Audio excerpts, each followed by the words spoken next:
Há um buraco no fundo da matemática, um buraco que significa que nunca saberemos tudo com certeza. Sempre haverá declarações verdadeiras que não podem ser provadas. Ninguém sabe exatamente quais são essas declarações, mas poderiam ser algo como a conjectura dos primos gêmeos. Primos gêmeos são números primos que são separados por apenas um número, como 11 e 13 ou 17 e 19. E à medida que você sobe na linha dos números, os primos ocorrem com menos frequência e os primos gêmeos são ainda mais raros. Mas a conjectura dos primos gêmeos é de que existem infinitos primos gêmeos. Você nunca acaba. Até o momento, ninguém provou se essa conjectura é verdadeira ou falsa. Mas a coisa louca é esta. Podemos nunca saber, porque o que foi provado é que, em qualquer sistema de matemática onde você pode fazer aritmética básica, sempre haverá declarações verdadeiras que são impossíveis de provar. Essa é a vida.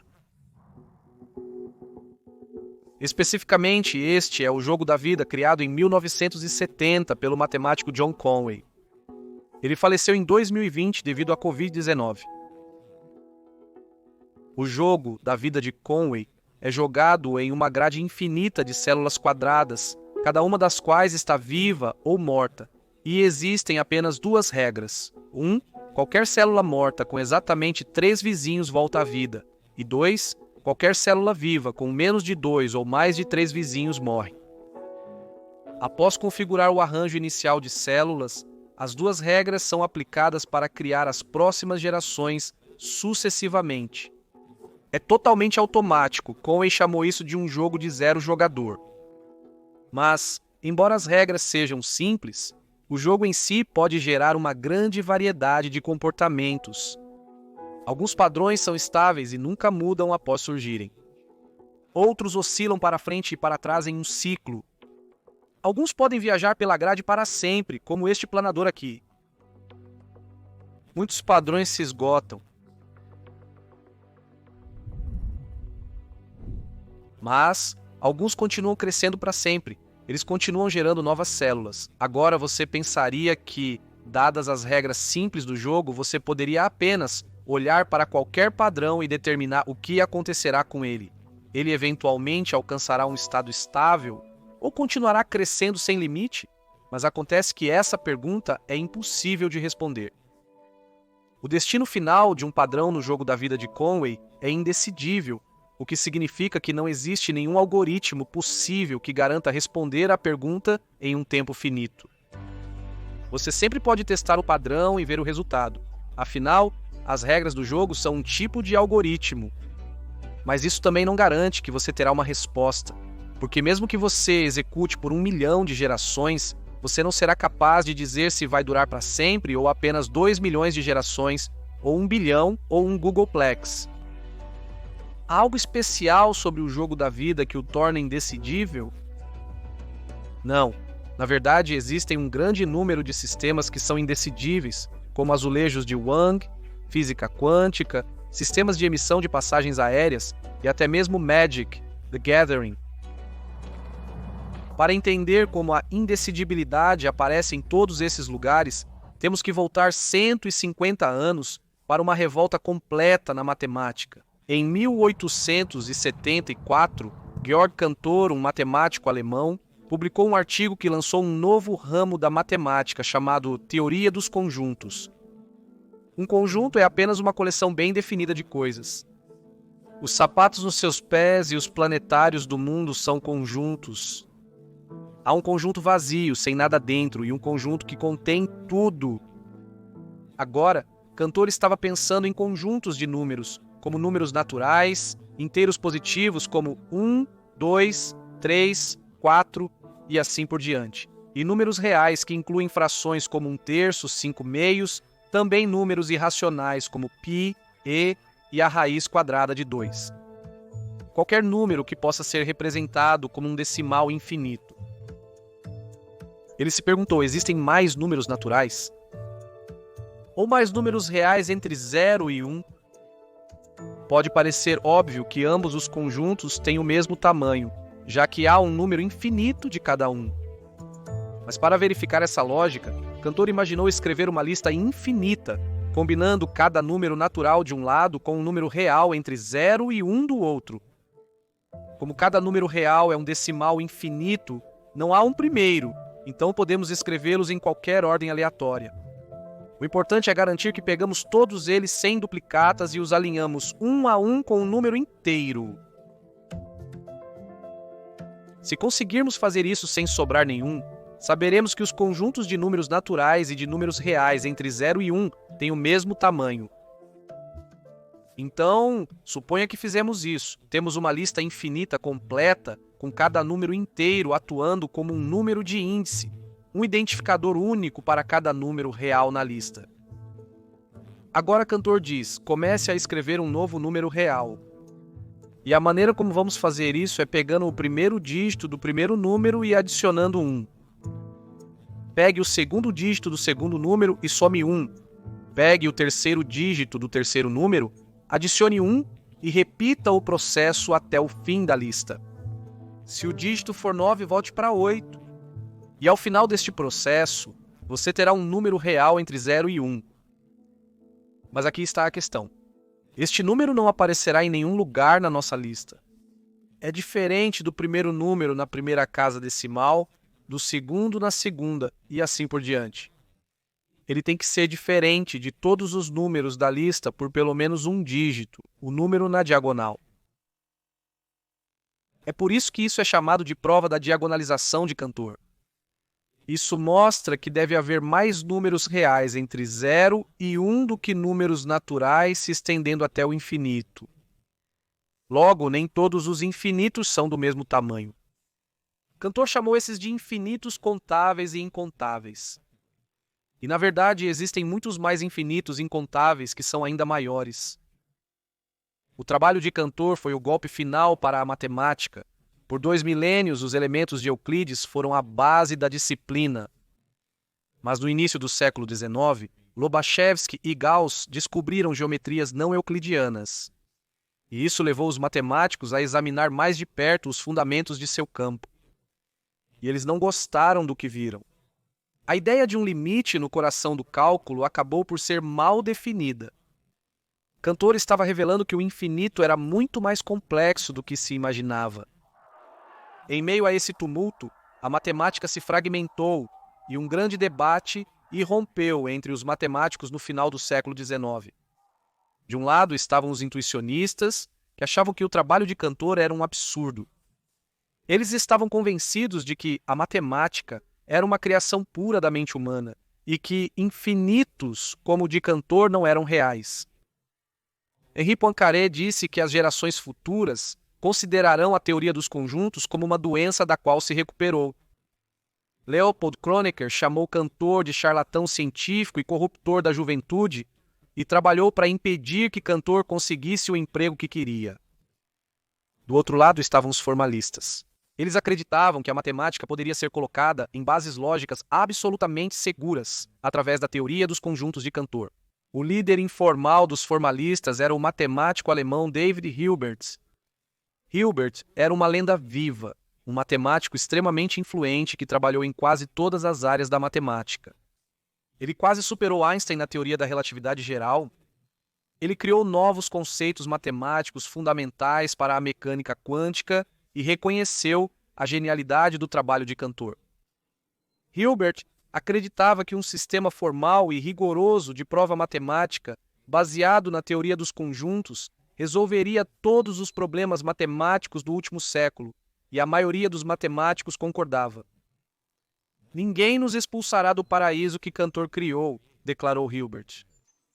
Mas em 1901, Bertrand Russell apontou um sério problema na teoria dos conjuntos de Cantor. Russell sabia que, se os conjuntos podem conter qualquer coisa, eles podem conter outros conjuntos, ou até mesmo a si mesmos.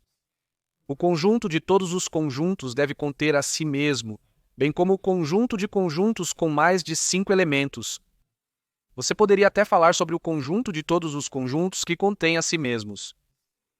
Mas isso leva diretamente a um problema. E quanto a R, o conjunto de todos os conjuntos que não contém a si mesmos? Se R não contém a si mesmo, bem, então ele deve conter a si mesmo. Mas se R contém a si mesmo, então por definição ele não deve conter a si mesmo. Então R contém a si mesmo se, e somente se, não contém. Russell encontrou outro paradoxo de autorreferência, e ele explicou seu paradoxo mais tarde usando uma analogia peluda. Vamos dizer que há uma aldeia povoada inteiramente por homens adultos com uma estranha lei contra barbas. Especificamente, a lei afirma que o barbeiro da aldeia deve barbear todos e apenas aqueles homens da aldeia que não se barbeiam. Mas o próprio barbeiro também vive na aldeia, é claro, e ele é um homem, então quem o barbeia? Se ele não se barbeia, então o barbeiro tem que barbeá-lo. Mas o barbeiro não pode se barbear, porque o barbeiro não barbeia ninguém que se barbeia. Então o barbeiro deve se barbear se, e somente se, ele não se barbear. É uma contradição. Os intuicionistas se alegraram com o paradoxo de Russell, pensando que ele havia provado que a teoria dos conjuntos era irremediavelmente falha. Mas Zermelo e outros matemáticos da escola de Hilbert resolveram o problema restringindo o conceito de um conjunto. A coleção de todos os conjuntos não é mais um conjunto. E nem é o conjunto de todos os conjuntos que não se contém. Isso eliminou os paradoxos da autorreferência. Hilbert e os formalistas viveram para lutar outro dia, mas a autorreferência se recusou a morrer tão facilmente. Na década de 1960, o matemático Hao Wang estudava azulejos quadrados com cores diferentes em cada lado como estes. As regras eram que as bordas que se tocam devem ser da mesma cor, e você não pode girar ou refletir os azulejos, apenas deslizá-los. A questão era, se você recebe um conjunto arbitrário desses azulejos, você pode dizer se eles vão preencher o plano? Ou seja, eles vão se conectar sem lacunas até o infinito. Acontece que você não pode dizer para um conjunto arbitrário de azulejos se eles vão preencher o plano ou não. O problema é indecidível, assim como o destino de um padrão no jogo da vida de Conway. Na verdade, é exatamente o mesmo problema. E esse problema, em última análise, vem da autorreferência, como Hilbert e os formalistas estavam prestes a descobrir. Hilbert queria garantir as bases da matemática ao desenvolver um novo sistema para provas matemáticas. Sistemas de prova eram uma ideia antiga que remonta aos gregos antigos. Um sistema de prova parte de axiomas, declarações básicas tidas como verdadeiras, como uma reta pode ser traçada entre dois pontos quaisquer. As provas são construídas a partir de axiomas, usando regras de inferência, métodos para derivar novas declarações a partir das existentes, escolhidas para preservar a verdade. Se as declarações existentes são verdadeiras, então as novas também são. Hilbert desejava um sistema formal de prova, uma linguagem lógica simbólica com regras rígidas para manipular esses símbolos. Declarações lógicas e matemáticas poderiam ser traduzidas para este sistema. Se você derrubar um livro, então ele cairá, seria A então B. E nenhum humano é imortal, seria expresso assim. Hilbert e os formalistas queriam expressar os axiomas da matemática como declarações simbólicas em um sistema formal e estabelecer as regras de inferência como as regras do sistema para manipulação de símbolos. Russell, juntamente com Alfred North Whitehead, desenvolveu um sistema formal similar em sua obra de 3 volumes, Principia Mathematica, publicada em 1913. Principia Mathematica é vasto, um total de quase 2.000 páginas de notação matemática densa.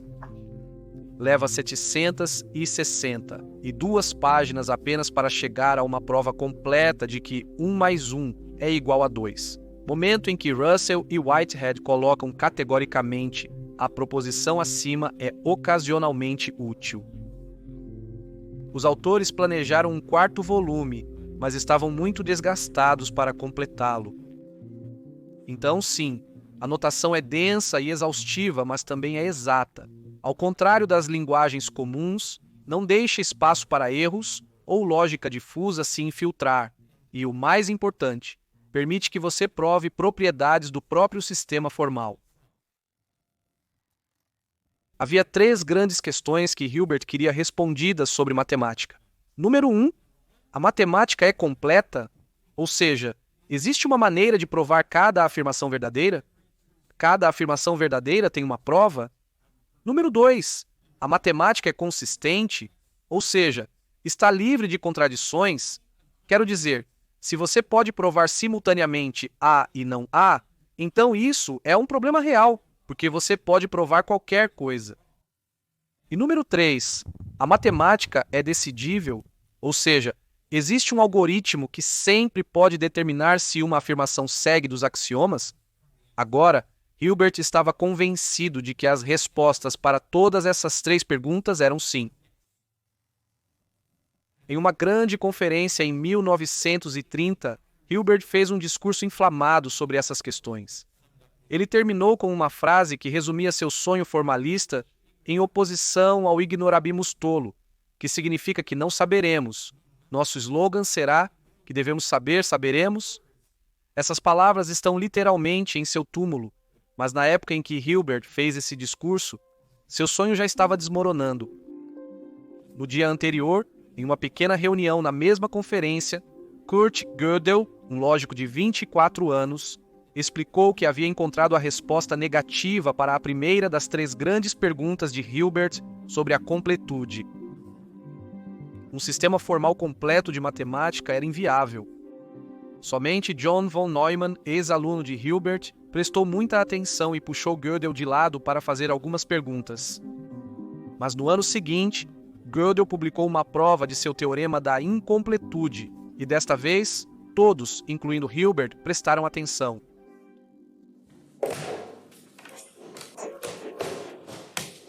É assim que a prova de Gödel funciona. Gödel queria usar a lógica e a matemática para responder perguntas sobre o próprio sistema de lógica e matemática.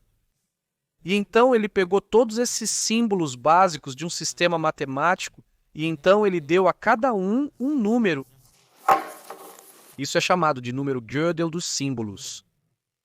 Então o símbolo para não recebe o número 1, ou tem o número Gödel 2, então é o número Gödel 3. E se você está representando todos esses símbolos com números, como você lida com os próprios números? 0 recebe seu próprio número Gödel 6. Para escrever 1, basta colocar este símbolo sucessor ao lado dele. O sucessor imediato de 0 é 1. E se você quiser escrever 2, então você tem que escrever SS0, e isso representa 2 e assim por diante. Assim, qualquer número inteiro positivo pode ser representado desta forma. Garanto, é complicado, mas funciona. E esse é o ponto deste sistema. Com os números de Gödel para os símbolos básicos e todos os números desejados, podemos começar a escrever equações. Como poderíamos escrever 0 é igual a 0? Então esses símbolos têm os números de Gödel 6, 5, 6. E podemos realmente criar um novo cartão que representa essa equação. 0 é igual a 0. E a maneira como fazemos isso é pegar os números primos, começando por 2, e elevamos cada um à potência do número de Gödel do símbolo em nossa equação. Temos 2 elevado a 6 vezes, 3 elevado a 5 vezes 5 elevado a 6 é igual a 243 milhões. Então, 243 milhões é o número de Gödel de toda essa equação. 0 é igual a 0. Podemos escrever números de Gödel para qualquer conjunto de símbolos que você possa imaginar. Então, na verdade, este é um baralho infinito de cartas, onde qualquer conjunto de símbolos que você queira escrever em uma sequência, você pode representar com um número único de Gödel. E a beleza deste número de Gödel é que você pode fazer uma fatoração prima dele e pode descobrir exatamente quais símbolos compõem este cartão. Então, neste baralho inteiro, haverá declarações verdadeiras e haverá declarações falsas. Então, como você prova que algo é verdadeiro? Bem, você precisa ir aos axiomas. Os axiomas também possuem seus próprios números de Gödel, formados do mesmo modo. Então, aqui está um axioma que diz: não o sucessor de qualquer número x é igual a 0. O que faz sentido, porque neste sistema não existem números negativos, e então o sucessor de qualquer número não pode ser 0. Então podemos colocar este axioma e substituir 0 por x. dizendo que 1 não é igual a 0. E assim criamos uma prova. Esta é a prova mais simples que consigo pensar que mostra que 1 não é igual a 0.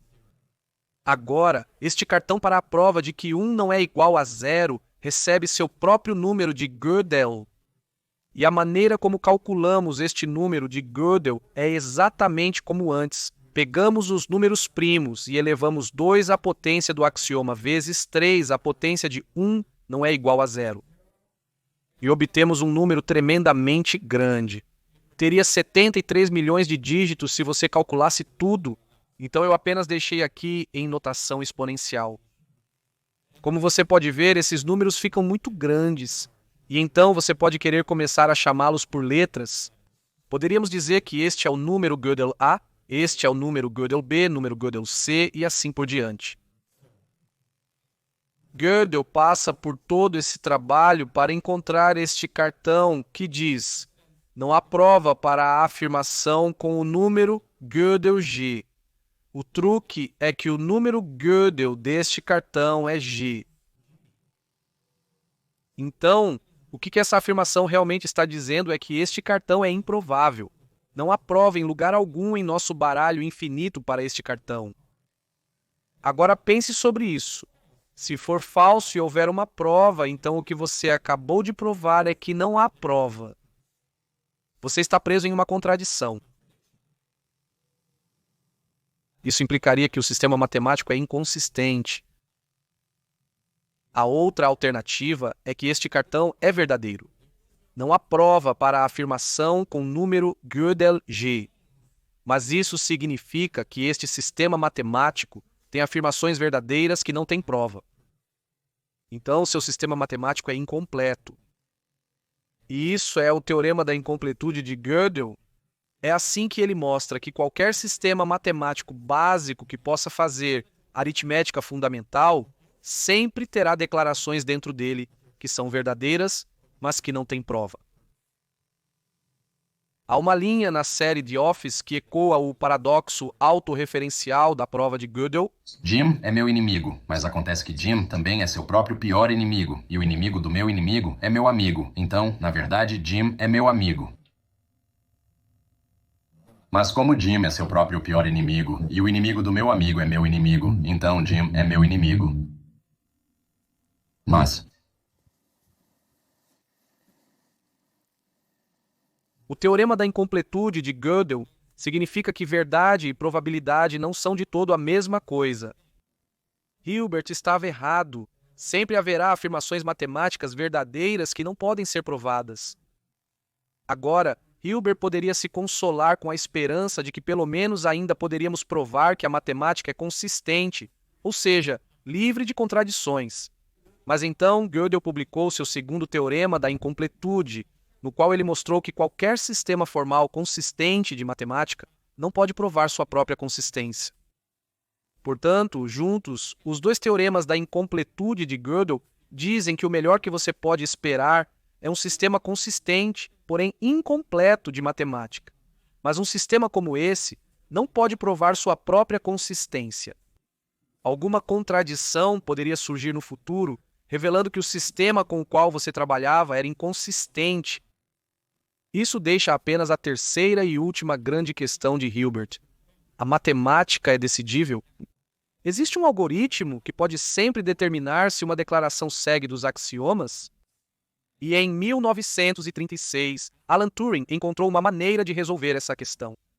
Mas para fazer isso, ele teve que inventar o computador moderno. No passado, computadores não eram máquinas, mas pessoas, geralmente mulheres que realizavam cálculos longos e tediosos. Turing imaginou um computador totalmente mecânico.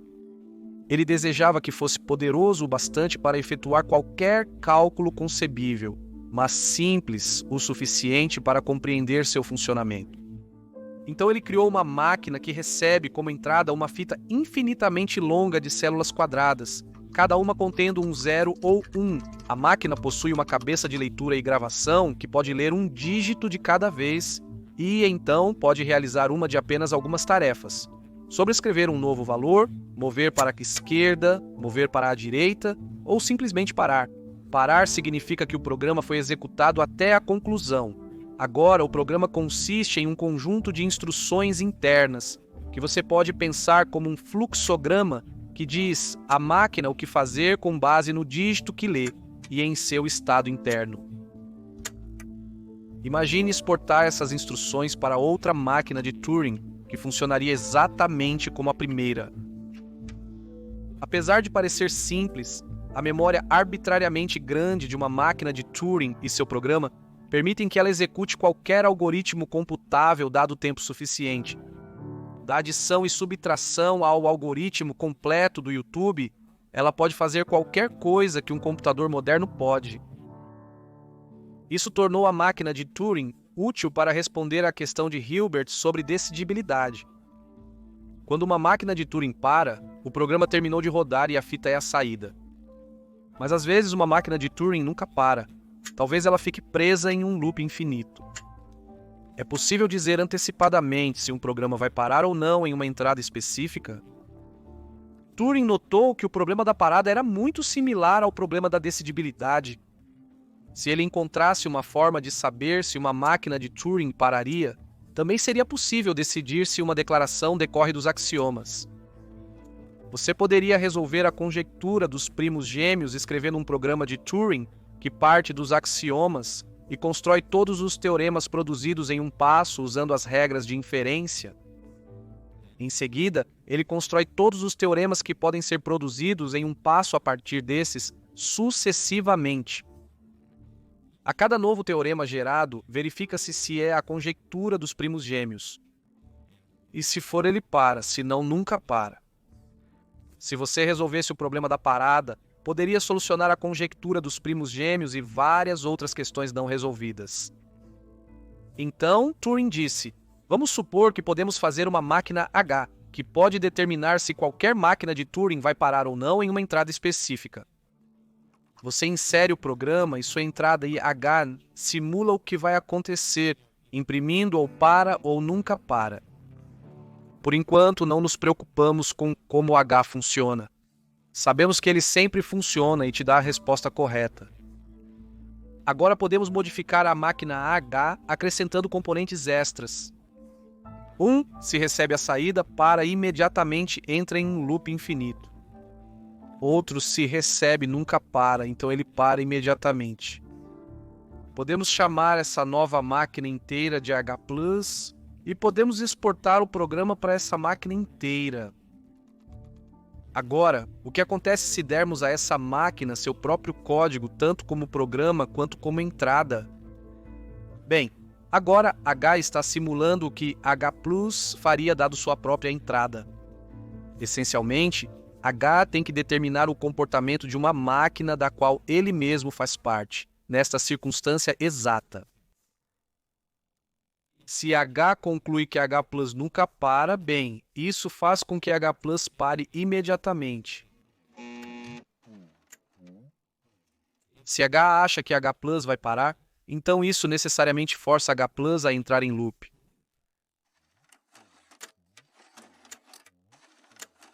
Qualquer saída que a máquina de parada H dá, acaba por estar errada. Há uma contradição. A única explicação pode ser que uma máquina como H não pode existir. Não há como dizer em geral se uma máquina de Turing vai parar ou não em uma determinada entrada. E isso significa que a matemática é indecidível. Não há algoritmo que sempre determine se uma declaração é derivável dos axiomas. Então, algo como a conjectura dos primos gêmeos pode ser insolúvel. Podemos nunca saber se existem infinitos primos gêmeos ou não. O problema da indecidibilidade até aparece em sistemas físicos. Na mecânica quântica, uma das propriedades cruciais de um sistema de muitos corpos é a diferença de energia entre seu estado fundamental e seu primeiro estado excitado. Isso é chamado de lacuna espectral. Alguns sistemas têm uma lacuna espectral significativa, enquanto outros não têm lacuna. Há um contínuo de níveis de energia até o estado fundamental. Isso é importante porque, em baixas temperaturas, sistemas quânticos sem lacunas podem sofrer transições de fase, ao contrário daqueles com lacunas. Falta-lhes energia para transpor a lacuna espectral. Mas descobrir se um sistema é com lacuna ou sem lacuna tem sido conhecido há muito tempo como um problema muito difícil. Apenas recentemente, em 2015, os matemáticos provaram que, em geral, a questão da lacuna espectral é indecidível. Para citar os autores, mesmo uma descrição perfeita e completa das interações microscópicas entre as partículas de um material nem sempre é suficiente para deduzir suas propriedades macroscópicas. Lembre-se que Turing projetou suas máquinas para serem os computadores mais poderosos possíveis. Até hoje, os melhores sistemas computacionais são aqueles que podem fazer tudo o que uma máquina de Turing pode. Isso é chamado de completude de Turing e acontece que existem muitos desses sistemas completos de Turing. Embora sejam poderosos, todo sistema completo de Turing vem com uma pegadinha, seu próprio análogo do problema da parada, alguma propriedade indecidível do sistema. Os azulejos de Wang são Turing completos. O problema deles é se vão ou não pavimentar o plano. Sistemas quânticos complexos são Turing completos e seu problema de parada é a questão da lacuna espectral. E o jogo da vida é Turing completo, seu problema de parada é literalmente se ele para ou não. Há muitos outros exemplos, como sistemas de emissão de passagens aéreas, Magic, The Gathering, slides do PowerPoint e planilhas do Excel. A maioria das linguagens de programação são projetadas para serem Turing completas. Em teoria, precisamos de apenas uma linguagem de programação, pois é possível programar qualquer coisa usando um sistema Turing completo. Então aqui está uma máquina de Turing dentro do jogo da vida.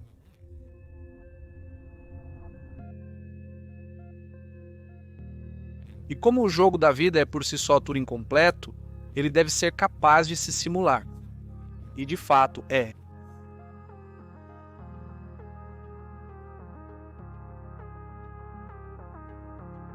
Este é o jogo da vida rodando no jogo da vida.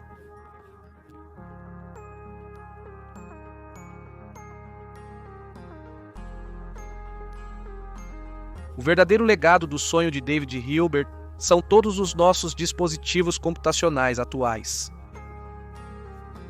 Kurt Gödel sofreu de instabilidade mental em seus últimos anos de vida. Convencido de que as pessoas estavam tentando envenená-lo, ele se recusou a comer, acabando por morrer de fome. Hilbert morreu em 1943. Seu epitáfio foi seu slogan de 1930. Devemos saber, nós saberemos. A verdade é que não sabemos. Às vezes não podemos saber. Mas ao tentar descobrir, podemos descobrir coisas novas, coisas que mudam o mundo. Alan Turing aplicou suas ideias sobre computação na Segunda Guerra Mundial, liderando a equipe em Bletchley Park, que criou máquinas para decifrar os códigos nazistas para os aliados. Estima-se que a inteligência reunida por Turing e colegas a partir de mensagens decifradas, reduziu a guerra em 2 a 4 anos. Após a guerra, Turing e John von Neumann projetaram o primeiro verdadeiro computador eletrônico programável ENIAC, baseado nos projetos de Turing. Mas Turing não viveu para ver suas ideias se desenvolverem muito mais. Em 1952, o governo britânico o condenou por indecência grave ao descobrir que ele era gay. Ele perdeu sua autorização de segurança e foi obrigado a tomar hormônios. Em 1954, ele cometeu suicídio. Turing mudou o mundo. Ele é considerado o fundador mais importante da ciência da computação. Os computadores modernos descendem de seus projetos. Mas as ideias de Turing sobre computabilidade vieram de seu conceito de máquina de Turing, que surgiu ao pensar sobre a questão de Hilbert. A matemática é decidível. Portanto, as máquinas de decifração de códigos de Turing e, de fato, todos os computadores modernos derivam dos estranhos paradoxos que surgem da autorreferência. Há um buraco no fundo da matemática, um buraco que significa que nunca saberemos tudo com certeza. Sempre haverá declarações verdadeiras que não podem ser comprovadas. Pode-se pensar que essa realização enlouqueceria os matemáticos e levaria à desintegração de toda a matemática.